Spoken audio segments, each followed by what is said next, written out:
자, 안녕하세요. 안녕하세요. 네, 보건행정 담당하고 있는 김희영입니다. 제가 보건소에 근무할 때요, 건강과 관련된 지식이 부족해서 민원이 생기기보다는 행정과 관련된 지식이 부족해서 민원이 생기는 경우를 종종 봤습니다. 자, 결국 모른다는 거는 용납이 안 된다는 거죠. 그렇죠? 자, 그리고 보건행정 같은 경우는 여러분들이 너무 까탈스러워서 뭐 이런 말도 안 되는 학문이 있어 라고 얘기를 하십니다. 그래서 항상 저기 발밑에다 밀어넣지요. 그렇죠? 그러나 이런 것일수록 자꾸 보다듬어주고 자꾸 보고 자꾸 확인하면 결국 얘가 효자 과목이 된다는 거죠. 그렇죠? 자, 특히 우리가 이제 행정이라는 거를 이제 전공을 했다면 상관이 없어요. 그런데 행정을 전혀 전공을 하지 않았어. 그럼 굉장히 낯선 곳이 이곳이라고 생각하시면 되고요. 자, 그 다음에 보건소에 가시면 행정하는 친구들이 있어요. 그러니까 구청에 행정하시는 분들이 있고 우리는 보건행정을 담당한단 말이에요. 그러면 이분들은 툭하면 우리를 불러요. 그리고 무슨 회의를 한답시고 전문 용어를 사용하게 되는 거죠. 그럼 우리는 하나도 그 소리를 못 알아들어. 그러면 뭐라 그러냐면 쟤는 유치원은 나왔어? 이런 얘기를 꼭 합니다. 그래서 우리는 맨날 적어지는 내 자신을 느끼게 되는 거죠. 결국 보건행정은요, 합격을 위한 단순한 학문이 아니라는 거예요. 그거 이상의 가장 큰 힘을 갖고 있는 학문이라고 생각하시면 되고요. 자, 이렇게 해서 계속해서 이쪽에 좀 집중하다 보면 나중에는 효자 과목으로 등급을 하게 된다는 거죠. 그래서 이걸 대부분 만점 받아서 이제 끝내시는 분들이, 그래서 그 보건소에 가시는 분들이 꽤나 많다라고 보시면 되고요. 자, 제가 공개된 문제, 5개년 문제를 한번 분석을 좀 해봤습니다.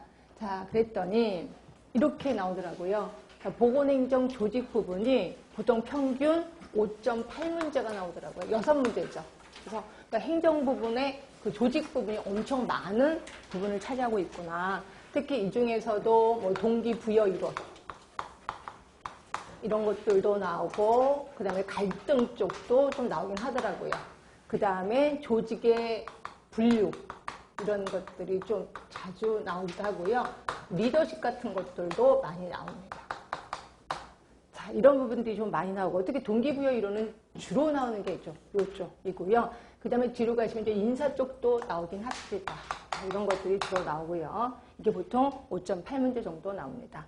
그 다음으로 많이 나오는 게 사회보장제도. 그래서 이게 한 3.5문제 정도 평균으로 나옵니다. 이게 아무래도 행정 중에서도 가장 하이라이트라고 생각하시면 돼요. 그래서 사회보장제도에서는 보건의료 전달 체계.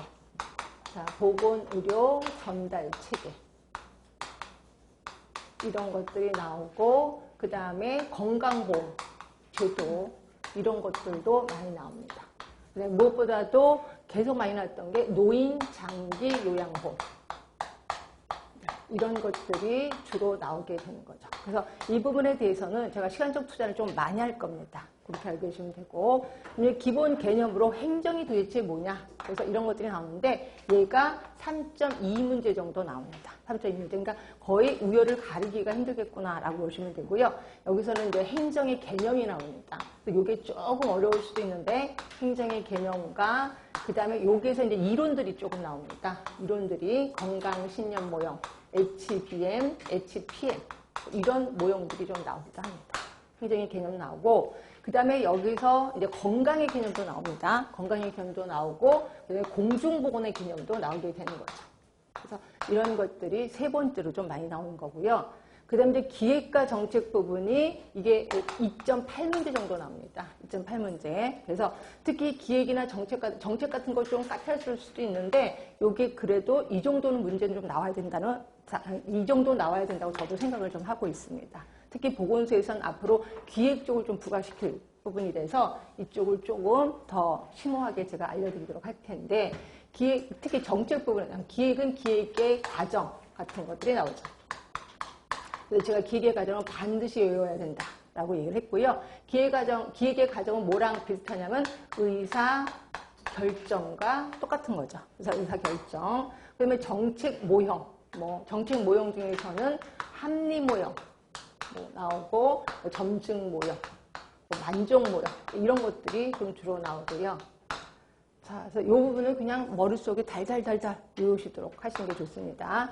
그 다음에 이제 경제 부분이 정말 한동안 안 나섰어요. 그래서 경제는 어떤 분은 경제를 아예 공부 안 하시려고 하시는 분들도 꽤나 많았었는데 이게 3년 전부터가 나오기 시작합니다. 그래서 3년 전에 한 문제 나오고 작년에 한 2문제 나오고 올해 또 역시 2문제 나왔었어요. 그래서 얘가 그 법보다 좀 위로 올라갔다고 생각하시면 돼요. 뒤쪽으로 좀 많이 나와서. 그래서 경제 부분에 대해서는 말 그대로 예산 쪽이 좀 나오겠죠. 예산의 종류 이런 것들이 주로 나오게 되고 뭐 이런 거는 당연히 외워두셔야 되고 그 다음에 예산 중에서도 항상 그 원래 기본적인 예산이 있고 예외되는 것들이 있었거든요. 예, 그런 것들이 좀 많이 나와요. 예외 사항들이 좀 많이 나오더라고요. 근데 이게 좀 까탈스럽긴 합니다. 그래서 이것도 제가 좀 투자를 좀 많이 할 거고요. 그 다음에 이제 문제는 행정에서 법이 점점 많이 나온다는 거예요. 법이. 그래서 법 중에서도 예전에는 아주 쉽게 나왔었습니다. 보건의료기본법. 이런 것들이 좀 나왔었고요. 자, 그 다음에 나오는 게 의료법. 의료법은 거의 다 나오던데요. 그래서 제가 틈나는 대로 의료법에 대해서는 전체적으로 한번 훑어드리도록 좀 노력을 하겠습니다. 그 다음으로 나오는 게 이제 감염병 예방법. 이런 것들이 나오고, 지역보건법도 나오고, 그 다음에 국민건강증진법. 이런 것들도 나옵니다. 자, 그래서 법 부분은 점점 할 수밖에 없습니다. 이거는 현장에 가서도 많이 필요할 것 같아서 제가 법은 될 수 있는 한 많이 훑어드리도록 노력을 하겠습니다.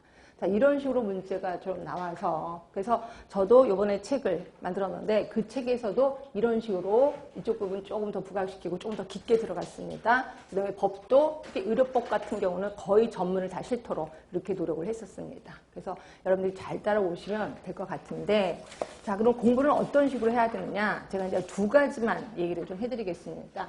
제가 맨날 이제 보건행정할 때마다 부탁드리는 게 낯선 단어 특장. 자, 여러분들이 보시면 보건행정에 낯선 단어들이 엄청 많아요. 물론 전공하신 분들한테는 낯선 단어가 아닌데 전공 안 하신 분들은 뭐 이런 단어가 다 있어. 그래서 좀 낯선 단어들이 엄청 많단 말이에요. 살아오시면서 처음 듣는 단어들이 되게 많아요. 근데 이런 단어들이 희한하게 머릿속에 좀 남아요. 그쵸? 근데 머릿속에 남는데 요거의 뜻은 남지가 않아요. 그래서 어떤 때 딱 보면 문제 풀다 보면 나 요 단어 아는데 근데 뭔지 모르겠어. 분명 어디서 봤거든? 내 책의 몇 페이지에서 몇 쪽에서 봤는지 전혀 기억이 안 나. 그럼 그 단어를 찾기 위해서 온 책을 다 뒤집니다. 그래서 결국 4시간 만에 찾아내는 경우도 있어요. 그래서 저는 낯선 단어가 나오면 반드시 단어장을 하나 만들으라는 거죠. 영어 단어장뿐이 아니라 단어장을 하나 만들어서 이것도 기역, 니은, 디귿 순서대로 써주셔야 돼. 또는 ABC 순서대로 써갖고 ABC 순서대로. 그래서 내가 딱 문제를 풀다가 나 요 단어 하는데 근데 생각이 안 나. 얼른 찾아보면 기억, 니은, 디귿을 찾아보면 거기에 있는 거죠. 그리고 거기에 뜻을 쓰시는데 책에 있는 내용을 그대로 쓰시는 게 아니라 본인이 이해한 용어로 쓰셔야 돼. 책에 있는 걸 그대로 쓰면 나도 이해를 못하는 거잖아요. 그래서 본인이 이건 이런 걸 거야 라고 하면 자, 예를 들어서 레드테이프라는 단어가 있습니다. 자, 레드테이프 하면은 뭐였었어요? 공부하신 분 아시죠? 레드테이프 뭐예요? 이렇다니까 공부를 하신 분들은 제대로 잘 못한다니까요. 뭘까요? 레드테이프. 예, 문서가 굉장히 많은 걸 얘기하는 겁니다. 문서 많은 걸. 그러면 그냥 여기 레드테이프 써놓고 옆에다 그냥 문서 많은 거 이렇게 써주시면 돼. 그러니까 본인이 이해한 용어로 쉬운 용어로 써주시면 이게 효과가 좋고요. 만약에 이거하고도 자신 없어. 그러면 책에 몇 쪽에 있다. 몇 쪽에 8쪽에 있다. 이렇게 해서 좀 쓰시면 이것도 좀 찾기가 편할 겁니다. 그래서 이렇게 낯선 단어장을 좀 사용하시는 게 좋고요. 그 다음으로 하는 게 파이널 테스트입니다. 자, 낯선 단어장을 만들어 놓고 나서 단어를 외우시는 거죠. 자, 그러고 나서 단어가 외워졌는지 안 외워졌는지 확인하기 위해서 파이널 테스트를 조금 많이 활용하시라는 거죠. 자, 파이널 테스트는 우리 책에 각 단원의 마지막 장에 있습니다. 각 단원의 마지막 장에 예를 들어서 75쪽에 있어요. 75쪽에 파이널 테스트가 있고 일명 저는 가로 넣기라고 얘기하고 있는데요. 자, 이거는 제가 오늘 배운 거를 자, 가로놓기 단어는 반드시 외워야 돼. 그래서 제가 가로놓기를 만들어 놓고 제가 맨날 부탁드리는데 가로 안에 답은 쓰시지 말라라고 얘기를 했고요. 그럼 책을 들고 다니면서 이걸 꼭 확인하나요? 그게 아니라 이걸 그냥 뭐 핸드폰으로 찍으시는 거죠. 찍어서 그 다음에 무슨 뭐 전철 기다리면서 버스 기다리면서 딱 열어보고 단어의 단어, 이게 가로 안의 단어를 생각해내는 연습을 자꾸 하시자는 거죠. 그래서 파이널 테스트를 거의 100% 활용하시는 게 좀 좋을 것 같아요. 그래서 요것만으로 해도 보고는 행정은 굉장히 많이 쑥쑥 향상이 될 겁니다. 자, 이렇게 해서 좀 잔소리 끝내드릴 거고요. 자, 그 다음에 이거는 역시 공중보건과 마찬가지로 제가 쪽지 시험을 매번 갖고 올 겁니다. 오늘은 못 가져갔고요. 첫날이라서 다음 주부터 쪽지 시험을 갖고 올 거니까 여러분들은 쪽지 시험, 오늘 배운 거를 쪽지 시험 보는 거니까 책을 보고 하는 게 아니라 책을 안 보고 문제를 풀으셔야 되고, 특히 제가 하루에 3강을 하는데 마지막 3강 처음 시간에 정답을 불러드릴 겁니다. 그리고 정답 불러드리고 또 여러분들 질문하시면 거기 질문 대답하고, 예, 이런 식으로 하겠습니다. 자, 이런 식으로 잔소리 조금만 할 거 같고요.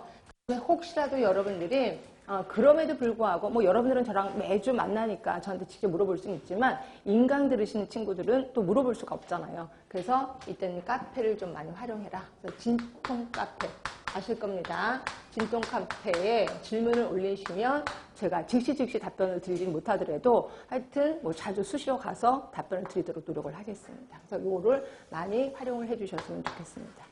자, 이 정도로 해서 잔소리 좀 끝낼 거고요. 바로 본격적으로 수업 들어가겠습니다. 자, 책은 10쪽입니다. 10쪽. 보건행정의 개념 들어가는데, 자, 분명히 보건행정이라고는 해놨는데 갑자기 공중보건이 들어가요. 그 이유 중에 하나가 공중보건의 원리를 그대로 사용하는 게 보건행정이거든요. 그래서 공중보건의 기본 내용부터 들어간다.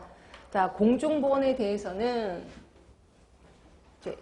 제 수업 스타일은 그걸 설명을 안 드렸는데 제 수업 스타일은 그겁니다. 먼저 책에 있는 내용을 처음부터 줄치는 게 아니라 맨 처음에는 칠판에 전체적으로 한번 알려드려요. 왜냐하면 여러 번 들으시는 분들이 좀 있어서 그분들의 기억력을 되살리기 위해서 한번 칠판에 쫙 써드리고 요거에 관한 내용을 그다음에 책에 줄을 쳐드립니다. 그러니까 처음 오신 분들은 뭐 저렇게 수업을 하지? 내 마음에 안 들어. 그래도 좀만 참으시면 조금 익숙해질 겁니다. 자, 아까 말한 대로 공중보건부터 들어가요. 자, 공중보건 제일 처음 나오는 사람 윈슬로우 교수 나올 겁니다. 자, 윈슬로우 교수는 공중보건을 뭐라고 표현했냐면 뭐라고 했어요? 조직적인 지역사회 노력으로. 자, 조직적인 지역사회 노력입니다.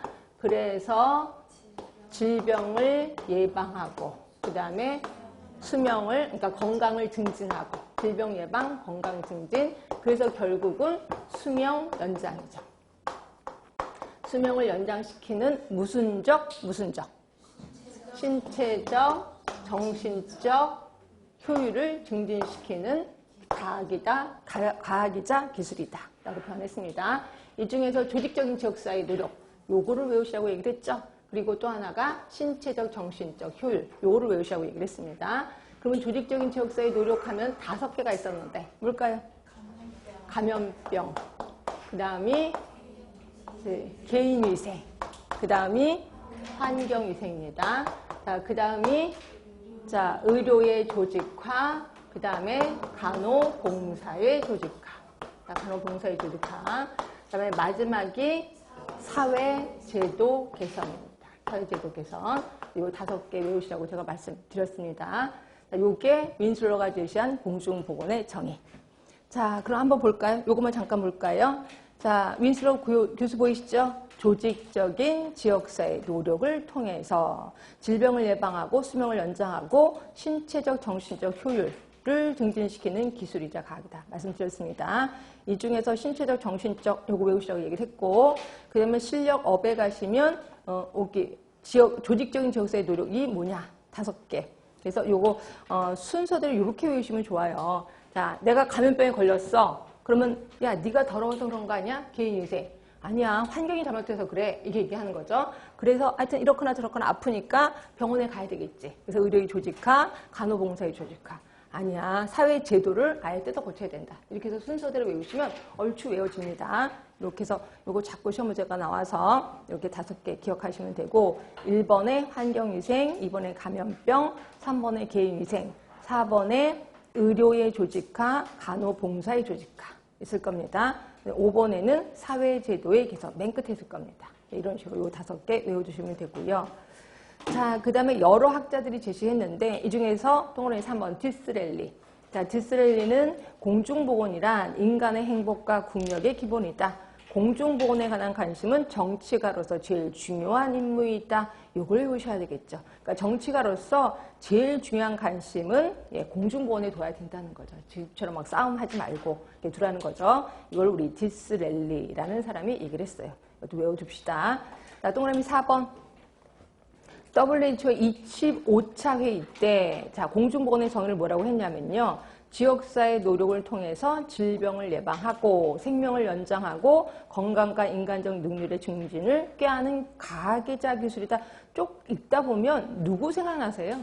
조금 전에 했던 윈슬로 교수 생각나시죠? 결국 WHO에서 윈슬로 교수의 그 이념을 25차 회의 때 받아들인 거예요.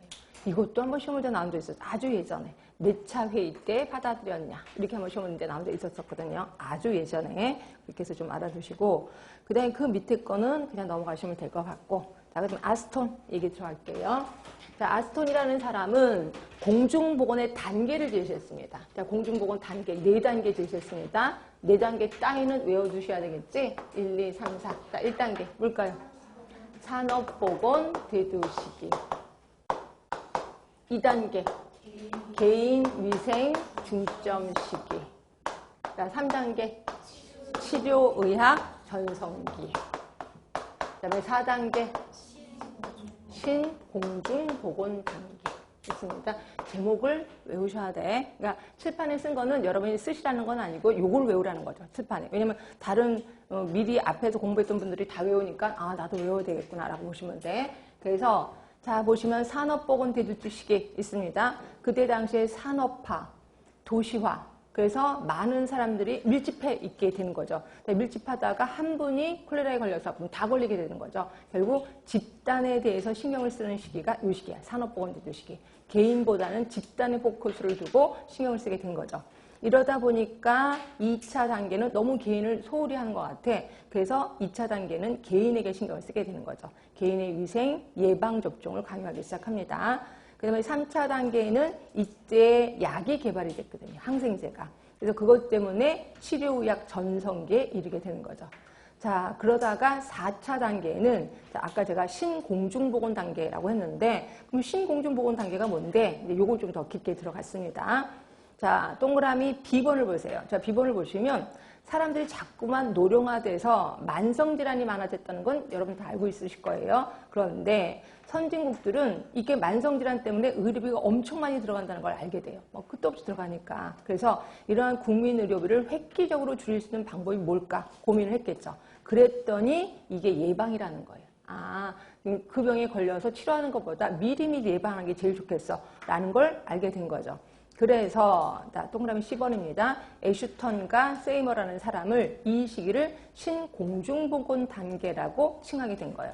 그러니까 뭐예요? 만성퇴행성 질환이 일어나기 전에 예방에 신경을 써야 돼. 그럼 예방을 개인적으로 들어가겠습니까? 집단으로 들어가야 되겠죠. 그래서 그 집단으로 들어가서 다시 집단으로 온 거예요. 그래서 이거를 신공중보건 단계라고 하면서 보건 문제를 단순히 개인적인 문제로 보기보다는 사회적인 문제로 봐야 된다. 결국 국가가 나서야 된다는 거죠. 그거를 깨달은 게 요 신공중보건 단계예요.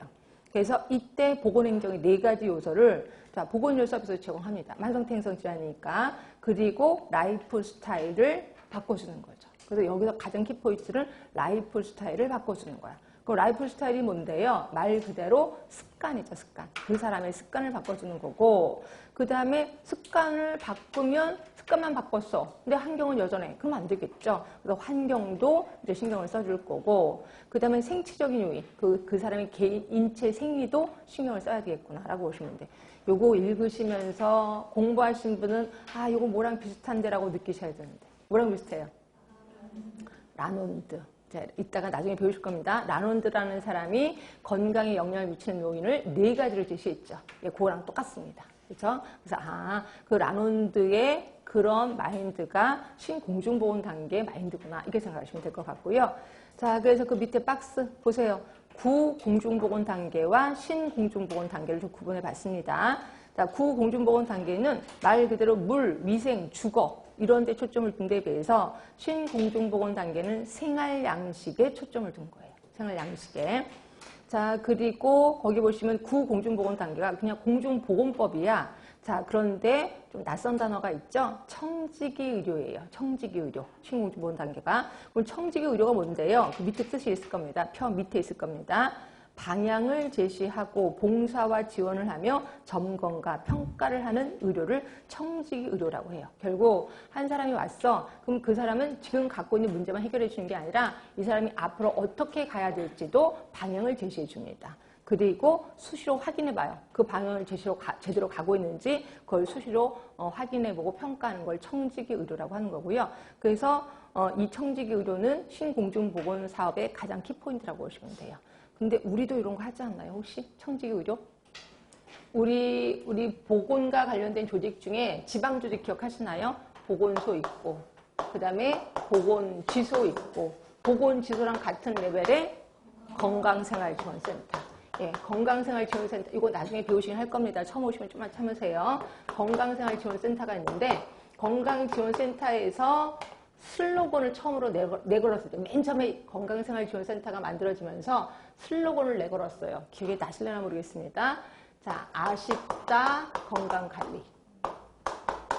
그리고 밑에다가 쉽다 건강관리라는 슬로건을 내걸은 거죠. 건강관리 쉽다는 거죠. 요게 청지기 의료의 대표적인 구호라고 생각하시면 됩니다. 그래서 이 사람을 관리를 해주겠다는 거예요. 근데 예전에는 질병에 대해서 관리했지만 지금은 건강에 대해서 관리를 하겠다. 이렇게 보시면 되고요. 이게 이제 신공중보건 사업이죠. 자, 그리고 구공중보건 사업은 아무래도 의료가 중심이었어. 그러나 신공중보건은 의료는 극히 일부분이라는 거죠. 자, 그리고 그 밑에 보시면 질병 예방에 초점을 둔 게 구공중보건 사업입니다. 그래서 건강한 질병이 없음이라는 이분법적 사고죠. 그러나 신공중보건 사업은 질병 예방과 건강 증진, 적극적 건강 개념이 다 들어가 있어요. 질병도 예방하고 건강도 증진하고 다 들어가 있습니다. 자, 그럼 마지막 쪽에 보시면 취약계층과 특수욕구 그룹의 여건 향상에 관심을 둔 게 구공중보건 사업이라면 신공중보건 사업은 형평 그리고 사회 정의가 명시가 되어 있다. 결국 형평성이에요. 그럼 형평성이라는 건 뭐예요? 제가 항상 형평성 하면 필요한, 뭐라 그랬죠? 형평성 하면 두 개의 단어. 필요한 사람에게 평등하게 해주겠다. 필요하지 않으면 안 해주는 겁니다. 그래서 어떤 사람은 조금 더 많은 혜택을 받을 수도 있고 어떤 사람 필요하지 않아 혜택을 받지 않을 수도 있다는 거죠. 그래서 형평성에 초점을 둔 게 신공중보건 사업이라고 보시면 돼요. 그래서 신공중보건 사업에 대해서는 조금 신경을 써주시면 되고 자 밑에 또 한번 볼게요. 신공중보건 사업에서 건강증진 사업은 가장 큰 게 생활습관 개선 그 다음에 두 번째가 환경조성 그렇죠. 그래서 우리나라도 건강지원 환경조성 만들기 뭐죠? 혹시 아세요? 우리나라에서 건강지원 환경 조성한 거. 그게 뭘까요? 금연구역 만드는 거예요. 금연구역. 그래서 우리나라는 금연구역을 엄청 많이 만들었을 겁니다. 이것도 있고, 그 다음에 질병 예방. 그래서 이 세 가지를 사업을 현재 하고 있고요. 대부분 여기 옆에 써 있는 것처럼 연구사들에서는 이 문제들이 엄청 많이 나온다고 생각하시면 됩니다. 그래서 우리 쪽도 나올 수 있으니까 조금 신경을 써주시고 되고요. 자, 그래서 아스톤이 제시한 신공중보건 단계까지도 다 얘기를 했어요. 자, 계속해서 공중보건에 대해서 지금 하고 있는 중입니다. 자, 공중보건의 사업 내용, 이건 그냥 넘어갈 거고요. 공중보건의 응용의학이 있어요. 그러니까 의학 쪽에서도 이런 식으로 나가 있는 거죠. 일단 치료의학, 이거는 아프면 치료해 주는 거잖아. 그러니까 이거는 소극적인 거고요. 예방하는 거는 미리미리 해주는 거잖아요. 그러니까 이거는 적극적이에요. 그런 데에서 재활은 아프고 나서 재활하는 거니까 사후적인 의학이겠구나 아실 거고 건설의학이 최고 수준의 건강을 목표로 하는 거죠. 가장 적극적인 게 건설의학이다. 굳이 외울 필요는 없습니다. 그냥 낱말 갖고 아 얘는 이거구나라고 감만 잡으시면 될 것 같고요. 자 밑에 체크포인트 잠깐만 볼게요. 공중보건, 예방의학, 치료의학 세 개를 좀 구분했거든요. 근데 이 의학 중에서도 예방의학이 우리 공중보건이 좀 비슷하긴 합니다. 완벽하지는 않지만 그래서 보시면 치료의학은 대부분 목표가 조기 진단, 조기 치료예요. 그런데 비해서 예방의학은 질병의 예방이죠. 그리고 생명 연장, 육체적, 정신적. 우리 아까 공중보건의 개념이 거의 똑같잖아요. 그렇죠? 자, 이게 똑같아요. 공중보건학도. 그러니까 예방의학이나 공중보건의학이나 같은 길을 가고 있다 하시면 되고, 책임의 소재를 보세요. 예방의학은 아직까지 개인에게 책임을 돌리고 있어. 가정에게. 그러나 공중보건은 국가, 지역사회의 책임이라는 거죠. 그래서 국가가 하는 걸 공중보건이라고 하는 거고. 자, 연구 방법을 좀 보세요. 연구 방법 보시면 예방의학은 약간 아직까지도 소극적인 연구 방법이에요. 왜냐하면 개인에게 포커스를 뒀잖아요. 그래서 이걸 소극적이라고 보는 거고, 공중보건은 우리 그 책임의 소재가 국가잖아. 국가가 적극적으로 하는 거죠. 전체 국민을 대상으로 다 하는 거죠. 그래서 이걸 적극적인 연구 방법을 사용한다라고 되어 있는 거고요. 자, 내용도 있네요. 내용에 보시면 예방의학은 질병 예방이에요. 그래서 소극적이라고 볼 수 없는 거예요. 볼 수 있는 거고요. 그런데 비해서 공중보건은 집단 건강의 향상입니다. 그래서 이걸 적극적인 방법이라고 보고 있는 거죠. 이런 것들은 외운다라기보다는 감으로 잡으셔야 돼. 공중보건, 예방의학 뭐 이런 식으로 하시면 되고요. 자, 다시 한 번만 훑어볼게요.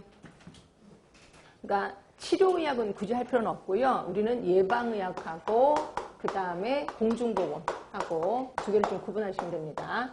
자, 두 개 중에 어떤 거에 속하는지만 얘기해 주시면 돼요. 자, 그 책임이 가정에게 있어요. 예방입니다. 예방의학. 자, 그러면 그 책임이 여기는 어디에 있는데? 공중보건에는. 예, 국가나 지역사에 있다는 거죠. 자, 그 다음에 적극적인 연구 방법을 사용하는 게 어딘데? 적극적 연구 방법. 네, 공중보건이고 얘는 소극적인 연구 방법을 사용하고 있는 거고요. 그 다음에 집단 건강의 향상이 어떤 거예요? 집단 건강의 향상. 예, 공중보건 쪽입니다. 자, 그리고 그 다음에 잠깐만. 그럼 그건 뭐예요? 수명의 연장. 그 다음에 뭐 건강의 증진, 유지, 수명 연장. 이거 뭘까요? 둘 다 이렇게 하시는데, 그래서 보시면 다 이해가 될 것 같아요. 그래서 굳이 외우지 마십시오. 자, 그 다음에 10번 넘어갈 거고, 11번. 자, 공중보건의 최소 단위 지역사회입니다. 그럼 도대체 지역사회가 뭔데요? 자, 지금부터 지역사회 들어갈 건데, 그 전에 앤더슨이 얘기한 3대 수단. 이거 외웁시다. 앤더슨은 공중보건 사업의 3대 수단을 제시했는데, 그게 뭐냐면, 뭐죠? 보건, 교육. 그 다음에 보건, 행정입니다. 그 다음에 보건, 법규. 이건 앤더슨이 제시했고, 이건 구구단 외우듯이 외우셔야 돼. 자, 이 중에서 강제로 하는 게 뭐예요? 강제로. 법규 쪽입니다. 강제로 하는 거. 그럼 봉사는 뭔데요? 봉사. 행정이 봉사입니다. 그 다음에 가장 효율적인 거는 교육이구나. 예, 이 정도는 아시면 돼. 얘가 가장 효율적이고, 행정은 봉사입니다. 그리고 법규는 강제로 하는 거다. 이렇게 보시면 되고. 이 정도는 좀 알고 계시면 될 것 같고요. 자, 그 다음 이제 지역사회 개념을 들어가겠습니다. 요거는 그렇게 자주 시험 문제는 안 나오는데, 이게 좀 알고 있어야 될 것 같아서 지역사회 개념으로 들어갈게요. 아까 제가 얘기했죠? 공중보건의 기본 단위는 지역사회다. 그럼 지역사회가 도대체 뭐냐 이거죠. 자, 지역사회는 세 가지를 갖고 있으면 이거를 우리 지역사회라고 하고 있거든요. 자, 세 가지가 뭐냐면 공부하시면 아실 거예요. 뭐죠? 일단 잦은 상호작용. 잦은 상호작용을 하면 지역사회라고 합니다. 그리고 두 번째는 공통된 문화를 갖고 있습니다. 공통된 문화. 그 다음이 세 번째는 제한된 지리적인 경계예요. 제한된 지리적인 경계. 자, 결국 여기도 하나의 지역사회 맞죠? 왜? 제한된 지리적 경계 여기 담벼락으로 둘러싸여 있습니다. 우리 적어도 일주일에 한 번씩은 만날 거야. 잦은 상호작용. 자, 공통된 문화 무슨 문화 있어요? 보건행정이라는 공통된 문화가 있는 거죠. 그렇죠? 그래서 이 세 개를 갖고 있으니까 아, 여기도 하나의 지역사회가 맞구나 이렇게 보시면 돼. 그럼 지역사회 종류가 여기밖에 없나요? 설마 그러겠습니까? 지역사회 종류 들어갈게요. 자, 지역사회 종류는 크게 세 가지로 나뉘어요. 구조적 지역사회, 또 기능적 지역사회, 또 감정적 지역사회. 자, 이 부분이 좀 중요합니다. 자, 이 중에서도 구조적 지역사회가 조금 더 많이 중요해요. 자, 구조적 지역사회의 종류가 좀 꽤나 많거든요. 자, 아침에 눈을 뜨면 얼굴을 마주봐. 또 밤에 자기 전에 얼굴을 마주봐. 뭘까요? 대면적 공동체. 대면입니다. 대면 공동체입니다. 그래서 대면, 요게 이제 우리가 알고 있는 가족, 뭐 이웃, 이런 거를 대명 공동체라고 하는 거죠. 그래서 대부분 보건소에서 사업을 할 때 대명 공동체 위주로 사업을 하면 아주 효과가 좋습니다. 왜냐하면 자기네들끼리 친하다고 생각하시면 되니까. 자, 그 다음에 혹시 보건소, 예를 들어서 영등포 보건소예요. 네, 영등포 보건소에 지나가다가 저는 지금 마포구에 살고 있거든요. 예를 들어서 그럼 이제 마포에 사는 사람인데 영등포 보건소 지나가다가 여기 너무 좋은 사업을 하고 있는 거야. 그럼 제가 들어가서 저 마포구 사람인데 여기 이 사업 제가 참여해도 될까요? 라고 하면 된다고 그래요? 안 된다고 그래요? 안 된다고 합니다. 결국 대부분 보건소에서는 그 구민만을 대상으로 사업을 하고 있습니다. 그러면 요거를 우리 뭐라고 하냐면 뭐 시군구 이런 거를 지정학적 공동체 이렇게 표현합니다. 지정학적 공동체. 결국 지정학적 공동체는 시, 군, 구, 읍, 면 이런 것들을 지정학적 공동체라고 얘기하는 거고요. 결국 보건소에서는 지정학적 공동체 위주로 사업을 하고 있는 거죠. 그죠? 그리고 보건소 설치도 시, 군, 구별로 한계소인 것도 알고 계시죠? 결국 보건소의 설치도 지정학적 공동체 위주로 설치가 되어 있다. 이렇게 생각하시면 돼요. 그래서 지정학적 공동체는 우리 보건소랑 조금 관련이 많은 공동체이다. 자, 그럼 보건소는 어디에 속하는데? 그럼 보건소는 지정학적 공동체에 속해요? 아니죠. 보건소는 어디에 속해요? 보건소 자체는 조직에 속합니다. 그럼 조직이라는 게 뭔데요? 목적이 있고 거기에 사람들이 있고 서로 간에 커뮤니케이션 하는 걸 조직이라고 하는 거고요. 조직 안에는 뭐 학교도 있고 회사도 있고 보건소도 있고 많이 있단 말이에요. 여기서 착각하기 쉬운 거. 자, 분명히 보건소는 조직에 속합니다. 그렇지만 보건소에서 하는 사업은 지정학적 공동체 위주로 사업을 한다는 거죠. 그럼 시험 문제는 어떻게 나오겠어요? 보건소는 지정학적 공동체이다. 옳지 못한 거면 이렇게 나오겠죠. 그럼 이건 틀린 거죠. 보건소는 조직에 속하지. 그렇죠? 그렇게 알고 계시면 되고, 다음에 이런 경우도 있었습니다. 자, 한강에 어떤 사람이 나쁜 오염물질을 버린 거예요. 그럼 한강물 흘러가면서 이 오염물질로 인해서 주변 사람들이 다 피해를 볼 겁니다. 자, 요거를 이렇게 피해본 사람들을 딱 묶어서 이걸 뭐라고 할까요? 생태학적 문제의 공동체라고 합니다. 생태학적 문제의 공동체. 생태라는 거는 환경이란 말이에요. 환경. 그래서 그 환경 오염으로 인해서 피해를 본 그 전체를 생태학적 문제의 공동체라고 하는 거죠. 생태학적 문제 공동체. 그럼 요거를 또 해결하기 위해서 뭔가 만들어야 되겠죠. 그걸 뭐라고 하냐면 문제 해결 공동체라고 합니다. 문제가 생겼으니까 해결을 해야 돼. 문제 해결 공동체. 자, 모두 몇 개 나왔냐면 하나, 둘, 셋, 넷, 5개 나왔습니다. 하나 더 있습니다. 뭘까요? 집합체 있습니다. 그냥 모인 이유 없이 모여진 거를 우리 집합체라고 보는 거죠. 그래서 이런 거를 다 외우기도 좀 힘들다고 한다면 꼭 외워야 될 게 지정학적 공동체. 요거 외워두시고 그 다음에 대명 공동체. 얘네도 좀 알아두세요. 이게 구조적 지역사회고 그 다음에 구조적 지역사회는 시간과 공간이 맞아 떨어져야 되는 것도 아시죠? 그래서 우리 시, 공간, 공동체 이렇게도 얘기합니다. 시간과 공간이 맞아 떨어져야 돼. 이게 구조적 지역사회입니다. 자, 그런데 비해서 기능적 지역사회는 크게 두 개가 있는데 하나가 요구가 같은 사람들끼리 모여. 그럼 이거를 요구 공동체. 그럼 요구가 같은데 그 요구를 해결해 줬어. 이거를 자원 공동체라고 하는 거죠. 뭐랑 비슷해요? 아까 생태학적 문제 공동체, 또 이걸 해결해 주는 문제 해결 공동체 비슷하지 않아요? 왜냐면 문제하고 요구가 똑같다고 치면 똑같잖아요. 근데 굳이 이걸 나누는 이유 중에 하나가 구조적 지역사회는 시 공간이 맞아 떨어져야 돼. 그러나 기능적 지역사회는 시 공간이 맞아 떨어질 필요가 없다는 거죠. 그냥 요구만 같으면 시간 공간이 달라도 상관이 없다는 거죠. 그래서 요구 공동체 있고 이걸 해결해주는 자원 공동체가 있어요. 그러면 우리나라 대표적으로 촛불 시위, 또 뭐 3.1운동 이런 것들 모두 어디에 속해요? 모두 요구 공동체에 속하는 거죠. 그래서 우리나라는 요구 공동체가 좀 강한 나라라고 생각하시면 됩니다. 그리고 이걸 해결해주는 자원 공동체도 있구나 이렇게 하시면 되고요. 그다음에 이제 감정적 지역사회는 또 다시 둘로 나뉘죠. 하나가 소속 공동체, 그 다음에 특수 흥미 공동체. 자, 소속 공동체는 나 뭐 서울 사람이야. 나 어느 대학 나왔어. 그럼 같은 그 소속끼리 모이는 걸 소속 공동체라고 하는 거고요. 그 다음에 나는 뭐 토요일마다 등산을 가. 뭐 또는 목요일마다 나는 낚시를 가. 그럼 이거를 특수흥미 공동체라고 하는 거고요. 이건 그렇게 중요하지는 않습니다. 하여튼 이 중에서 외우기가 좀 힘드시다면 구조적 지역사회를 좀 알아두시고 이 중에서도 그 대명 공동체, 지정학적 공동체 좀 알아두시면 될 것 같아요. 나머지는 나오면 감만 좀 잡으시면 될 것 같고요. 자, 여기까지 줄 좀 쳐. 이거 하나 더 해야 되겠다. 마저 할게요. 자, 이러한 지역사회 이제 아까 정의 내렸고 종료했고 지역사회 기능이 있다면 기능. 자, 지역사회는 이런 기능을 갖고 있어요. 크게 5개 기능을 갖고 있죠. 뭐가 있을까요? 경제적 기능 있습니다. 경제적 기능. 또 사회화 기능 있습니다. 또 사회 통제 기능 있을 겁니다. 또 상부 상조 기능 있습니다. 또 참여 통합 기능, 사회 통합 기능, 사회 통합 기능이 있을 겁니다.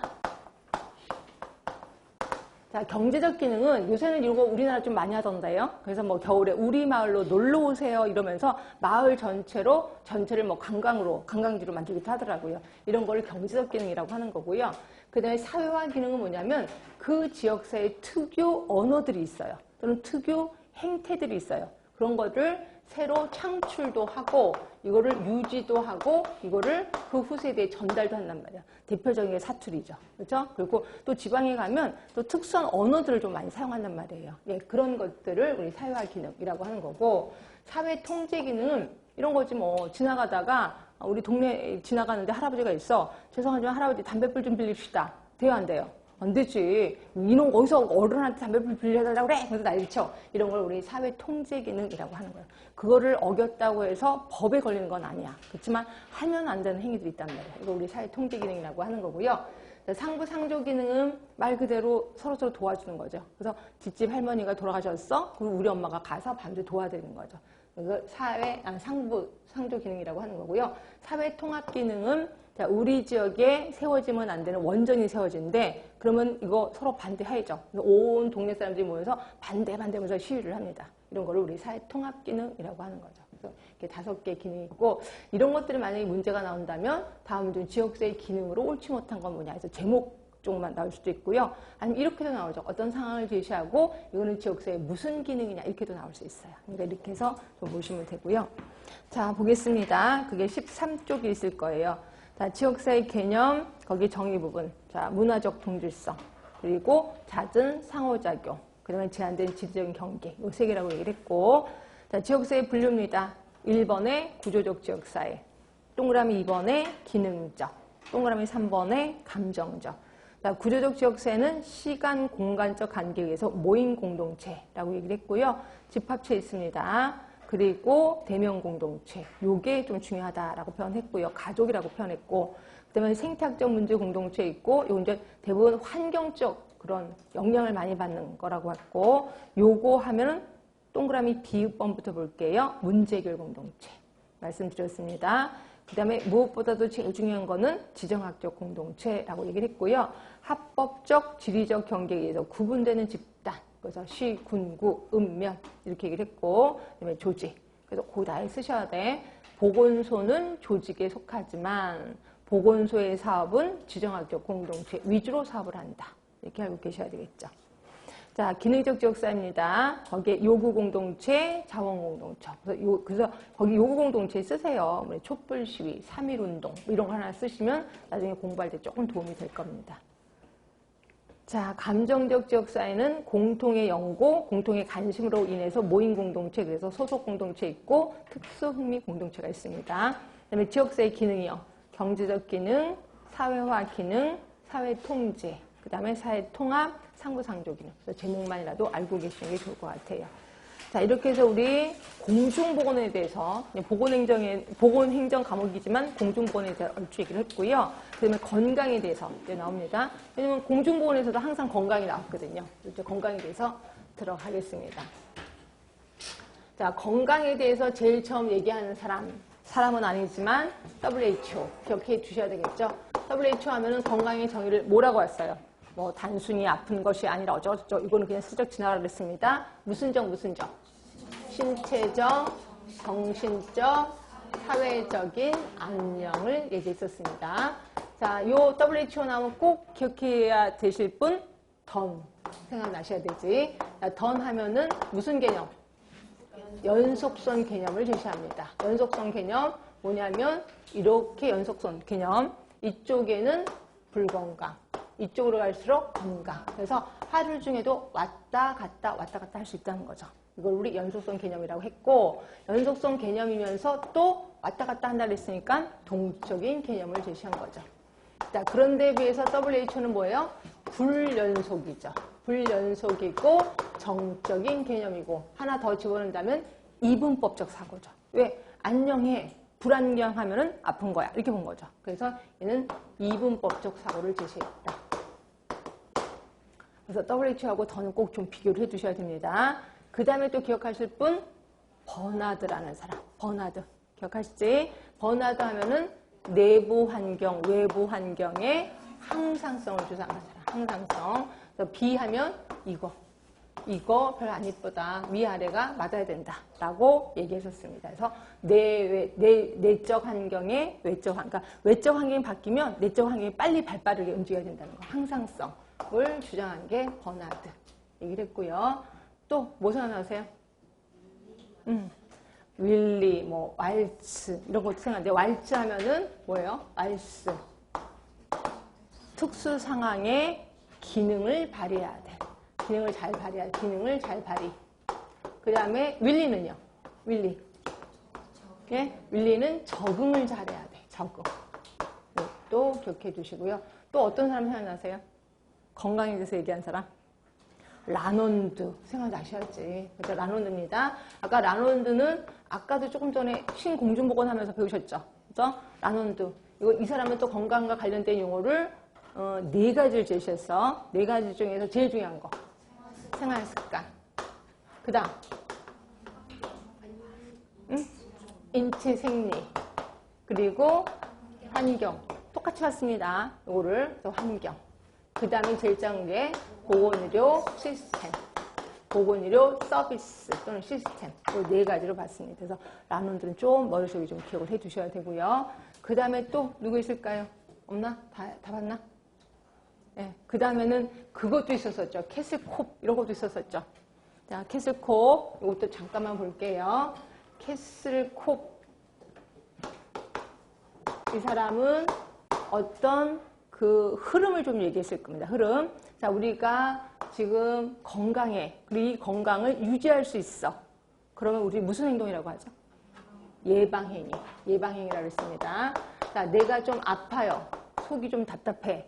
그럼 속이 답답해? 그럼 집에 있는 소화제 주워 먹거나, 아니면 너무 심하면 엄마한테 손 따달라고 하거나, 아니면 병원에 가겠지. 병원에 가는 것까지가 뭐예요?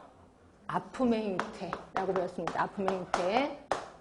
자, 그리고 진단을 받았는데 의사가 당신 위암이래. 그래서 이제부터 암을 치료하도록 노력을 해야 된대. 그래서 그다음부터 이제 암 치료를 위해서 막 의사의 말을 다 듣는 거죠. 이걸 우리 뭐라고 하냐면 환자 역할 행위라고 했습니다. 환자 역할 행위. 이거 외워두시라고 얘기를 했고요. 이거 말고 오늘 배울 게 또 한 사람 있는데, 캐슬 말고. 이거 흐름에 따라 또 얘기한 사람. 모르세요? 응? 응? 누구? 책 봐야 돼? 자, 봅시다. 책 봅시다. 자, 책은 14쪽이고요. 건강의 정의입니다. WHO 정의입니다. 단순히 질병이 없거나 허약하지 않은 상태를 뜻하는 것이 아니라 신체, 정신, 사회적인 안녕이 활발한 상태에 놓여 있는 것. 그래서 제가 신체적, 정신적, 사회적 요걸 좀 신경 쓰라라고 얘기를 했고요. 각각의 뜻에 대해서는 다 써 있습니다. 신체적 안녕이 뭐다, 정신적 안녕이 뭐다 얘기를 했고요. 사회적 안녕이 요게 한번 아주 예전에 시험문제 나왔고 요새는 안 나올 겁니다. 다 아니까. 자, 사회적 안녕은 뭐냐면, 자, 우리가 사회생활을 분명히 할 거예요. 자, 예를 들어서 내가 학생이야. 그럼 학생으로서의 역할이 있을 거고, 내가 회사를 다녀. 그럼 회사원으로서 역할이 있을 거예요. 그 역할을 제대로 잘 수행해. 이거를 사회적인 안녕이라고 하는 거죠. 그래서 여러분들은 그냥 제 시간에 맞춰서 여기 와서 앉아 있어. 물론 머릿속은 다 엉망이고 지금 거의 눈도 다 거의 첫날부터 졸리고 난리가 나는데 그래도 앉아 있잖아요. 그러니까 이걸 우리 사회적인 안녕이라고 보는 거죠. 자, 비판을 잠깐 보시면요. 정의가 너무 이상적이라는 거야. 보세요. 완벽하게 안녕해야 되잖아. 안녕하지 않으면 건강한 거 아니잖아. 불건강한 거잖아. 그러다 보니까 너무 이상적이라는 거죠. 그리고 건강을 동적인 가정보다는 정적인 가정으로 표현했다는 거고, 완전한 안녕을 측정하기는 곤란하다라고 되어 있습니다. 그래서 WHO가 건강의 개념에 대해서 욕을 많이 먹고 있는 게 WHO. 그러나 그게 전혀 변함이 없이 그냥 유지되고 있습니다. 그 다음에 체크 포인트는 좀 이따 할 거고요. 자, 학자들의 건강 개념 보시면 왈스. 자, 왈스는 제가 왈츠 춤추는 거 생각하라 그랬습니다. 그래서 특수한 환경, 내가 춤을 추어야 되는 특수한 환경이야. 이럴 때 내 기능을 발휘하는 거 왈스입니다. 네, 버나드. 자, 외부 환경 변동에 대해서 내부 환경이 발빠르게 움직여. 그래서 항상성이 유지돼. 이걸 우리 버나드. 건강이라고 봤고요. 자, 실리라는 사람, 처음 보는 사람 있었을 겁니다. 실리는 스트레스라는 말을 최초로 사용한 사람이야. 그래서 스트레스 쌓여, 그럼 실리 생각하시면 되고요. 왜 스트레스라는 말이 나오면 무조건 실리. 자, 던이라는 사람이 있습니다. 건강, 불건강의 연속성 개념을 제시했어요. 그래서 연속성 개념이고, 요게 아까 말한 동적인 개념. 얘기를 했습니다. 요 분도 시험 문제에 나왔었구나 하시면 되고요. 자, 무엇보다 더 중요한 건 라논드입니다. 자, 라논드. 자, 건강에 영향을 미치는 영역이 네 영역이에요. 환경, 생활 방식, 인간 생물학, 저는 인체 생리라고도 표현했고요. 그다음에 보건의료 체계 또는 보건의료 서비스. 요 네 개인데 제가 요거 순서대로 말씀드린 겁니다. 1위가 생활 방식, 그리고 환경과 인간 생물학을 똑같이 봤고요. 보건의료 체계를 제일 작게 봤어요. 자, 그런데 거기서 보시면 세 번째 줄이에요. B번의 두 번째 줄. 자, 또한 환경과 보건의료 체계 역시 건강에 영향을 끼치는 중요 요소이지만 무엇보다도 신선한 것은 생활 방식이 건강을 결정하는 요인 중 하나라는 거예요. 그러니까 그동안에 생활 양식에 대해서 얘기하는 사람이 거의 없었다가 이 사람이 얘기를 한 거예요. 생활 양식. 그럼 생활 양식은 뭔데? 말 그대로 생활 습관. 그래서 생활 습관이 중요하다고 얘기한 것 때문에 이분을 건강 증진의 원형으로 간주하고 있다. 자, 라논드는 건강 증진의 원형으로 얘기하고 있습니다. 자, 그럼 건강 증진이 뭔데요? 우리 좀만 참으시면 돼.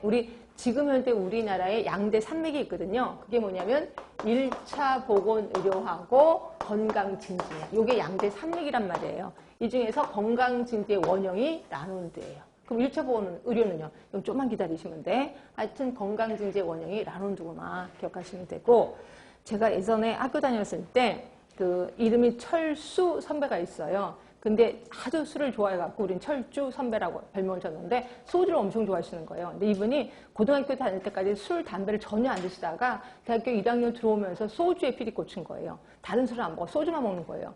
근데 소주만 먹다 보니까 돈이 없잖아. 학생이니까. 안주도 안 먹고 소주만 먹는 거예요. 그래서 항상 소주를 옆에 이렇게 차고 다녀. 그래서 수업 시간도 홀짝홀짝 먹고, 그다음에 대화할 때도 그냥 이렇게 물 먹듯이 먹는 거예요. 그래서 항상 술이 취해 있어요. 그래서 저보고 얼굴이 예쁘다고 그러더라고요. 그렇다고 제가 좋아한 건 아니고, 하여튼 그런 선배가 있었었는데, 1학년, 2학년, 3학년, 4학년 초에 갑자기 수업을 듣다가 쓰러졌어요. 그래서 깜짝 놀라서 그 응급실 갔대요. 그래서 우리가 깜짝 놀랐는데 응급실 갔죠. 그때 얼굴이 누렇게 떴더라고요. 그래서 선배 어떻게 된 거예요? 했더니 술 많이 먹어서 그런가 봐. 이제 술을 좀 끊어야 되겠어. 이러더라고요. 그래서 이제 대화 다 하고 앞으로 이제 술 끊으라고. 그래서 저희는 왔거든요. 근데 그날 밤에 아주 상태가 안 좋아서 중환자실로 갔고 결국 돌아가셨습니다. 얼마나 깜짝 놀랐는지. 그래서 소주를 4년간 미친 듯이 먹으면 죽는구나라는 걸 알게 됐어요.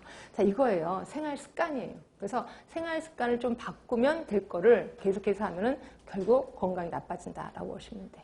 이렇게 얘기하신 분이 라논드고, 그래서 라논드를 건강증진의 원형으로 간주한다는 거죠. 자, 팔슨이라는 사람이 있습니다. 이 사람도 좀 나중에 볼 건데요. 팔슨은 사회적인 역할과 항상 뭐를 얘기를 했어. 사회적인 역할을 잘하면 된다. 사회적인 일탈, 이런 얘기도 했고요. 하여튼 팔슨. 나중에 또 볼 겁니다. 일단 여러분들은 사회적인 역할하면 팔슨 하시면 되고. 자, 윌리. 아까 얘기를 했습니다. 자, 윌리는 어떤 환경 조건에 잘 적응하는 거. 그러니까 윌리하고 왈스하고 좀 다르지. 왈스는 기능을 발휘하는 거야. 특수 환경에. 근데 윌리는 잘 적응하는 거. 이렇게 보시면 되죠. 자, 그 다음에 옆에 가시면 뭐 시절일 수도 있는데 그렇게 자주 나오는 사람은 아니어서 넘어가겠습니다. 자, 여기까지 학자들의 건강 개념. 자, 그럼 이런 학자들의 건강 개념 시험 문제는 어떻게 나오는데요? 말 그대로 그냥 짝짓기가 나와요. 짝짓기. 그래서 다음 중 올바르게 짝지어진 건 뭐냐? 이런 식으로 나오거든요. 그러니까 여러분들은 이름 외우고 무슨 얘기를 했다. 이것만 단순하게 외우시면 돼요. 그렇게 알아두시면 되고. 그래서 몇 사람 안 되시죠? 자, 뭐 라논드 워낙 유명하니까 외우시고 던, 뭐 실리 이렇게 해서 간단하게 외우시면 되고 이따가 다시 한번 확인하겠습니다. 자, 그 다음에 건강 개념의 정의. 그래서 건강 모형이 나올 거예요. 모형. 요것도 좀 은근히 좀 나오긴 하던데. 자, 우리 여기서는 5개 모형을 배울 겁니다. 자, 맨 처음에는 생의학적 모형. 그 다음에 생태학적 모형. 그 다음에 세 번째가 사회 생태학적 모형. 그 다음에 네 번째가 사회문화적인 건 여기서 없지 않아요? 그쵸? 사회문화적인 건 없을 거예요. 총체적 모형이 있을 거예요. 총체적 모형. 자, 생의학적 모형은 뭐부터 시작한다고 했어요? 심신이원론부터 시작합니다. 몸과 마음은 따로따로죠. 그죠? 그래서 몸이 아픈, 이게 마음심이고 이게 몸심이에요. 그러니까 마음과 몸은 따로따로다. 그리고 마음이 아픈 거는 뭐 하늘에 계신 하느님이 알아서 하는 거고 몸이 아프면 우리 인간이 치료해 줄게. 그러면서 의사, 말 그대로 그냥 몸은 기계예요, 기계. 근데 그 예전에 어떤 무슨 선전인가 그랬었는데 조그만 아이가, 여자아이가 그 병아리를 키우고 있었나 봐요. 근데 병아리가 죽었어요. 그때 엄마한테 가서 엄마 병아리 고장났어 이렇게 얘기를 하더라고요. 그래서 고장나니 뭐 이렇게 했는데 그렇게 보는 거죠. 모든 인간의 몸을 기계라고 보는 거예요. 그래서 그 기계가 고장났다는 거는 그 기계 나사만 바꿔주면 되는 거죠. 이런 걸 보는 걸 우리 심신이원론이라고 보는 거고 여기서부터 출발을 합니다. 그래서 이 그러니까 몸을 숙주라고 표현하죠. 숙주 몸에 병원체가 들어갔어. 그럼 나는 아픈 거죠. 근데 병원체가 빠져나갔어. 그럼 나는 건강한 거다라고 보는 거야. 결국 숙주와 병원체 간의 관계를 본 게 생의학적 모델. 자, 그런데 비해서 생태학은 하나가 더 생깁니다. 일단 숙주 그대로 내려오고요. 그 다음에 병원체 그대로 내려옵니다. 그 다음에 하나 더 생긴 거 뭘까요? 환경이 하나 더 생깁니다. 3개. 그리고 이거 갖고 그림도 그렸을 거예요. 자, 그림, 환경, 그다음에 병원체, 숙주. 이게 균형을 받으면 건강한 거다라고 표현하고 있습니다. 자, 사회생태학 하면은 숙주 내려오지요? 혹시 똑같은 이름으로 내려오나요? 몰라. 그냥 숙주, 인체생리. 자, 그 다음에 병원체하고 환경이 묶어지죠. 뭐라는 이름으로 내려와요? 환경이라는 이름으로 내려옵니다. 하나 더 생겼죠? 뭐죠? 개인 행태. 자, 개인 행태는 뭐예요? 습관이에요, 습관. 그렇죠? 그래서 태어난 몸이 있고 환경이 있고 개인 행태에 따라서 좌지우지한다, 병이. 이 중에서 제일 중요한 거는 당연히 개인 행태다 하시면 되고요. 자, 총체적 모델입니다. 총체적 모델은 숙주가 뭘로 나왔냐면 인체생리로 내려옵니다. 인체생리. 그 다음에 환경은 그대로 환경으로 내려오고요. 개인 행태가 생활습관이라는 이름으로 내려옵니다. 그 다음에 또 하나 생긴 게 보건의료 시스템, 보건의료 체계가 내려오게 되죠. 이거 계속해서 지금 나옵니다. 아까 라논드가 얘기한 것도 있고요. 또 신공주 보건사업에서의 사업도 똑같고요. 벌써 3번째 나오는 겁니다. 그래서 외워두셔야 돼. 자, 그런데 라논드하고는 조금 우선순위가 달라요. 자, 총체적 모델에서는 제일 중요한 거는 생활 습관이다. 그 다음으로 중요한 게 인체 생리다. 그리고 3번째가 환경, 4번째가 보건의료 체계다라고 얘기를 하고 있습니다. 하여튼 이 총체적 모델 외웁시다. 어떻게? 그럼 이 순서대로 아주 예전에 순서대로 한번 순서를 묻는 질문이 나왔었거든요. 그래서 이 순서를 자꾸 좀 기억하시라는 거죠. 그 문제를 보시면요, 기출 문제가 이게 약간 이게 주기를 타는 것 같아요. 뭐 10년 전의 문제가 슬쩍 나오는데 똑같은 문제는 아니고 살짝 단어를 바꿔서. 그래서 오래된 문제도 무시할 건 안 되겠구나라는 생각이 드십니다. 그래서 이 정도는 좀 알고 계신 게 좋을 것 같고요. 자, 그러면 지금은 무슨 시대야? 이 4개 중에서. 지금 무슨 시대? 총체적 모형 시대예요? 거짓말. 지금도 생의학적 모델 있잖아요. 그렇죠? 지금도 생의학적 모델 있어요, 없어요? 생의학적 모델 대표적인 게 뭔데요? 응? 장기 이식 있잖아요. 장기 이식 지금 엄청나잖아요. 장기 이식. 그죠? 장기 이식 중에서 장기만 이식하는 줄 아시죠? 여러분 어디까지 이식하는 줄 아세요?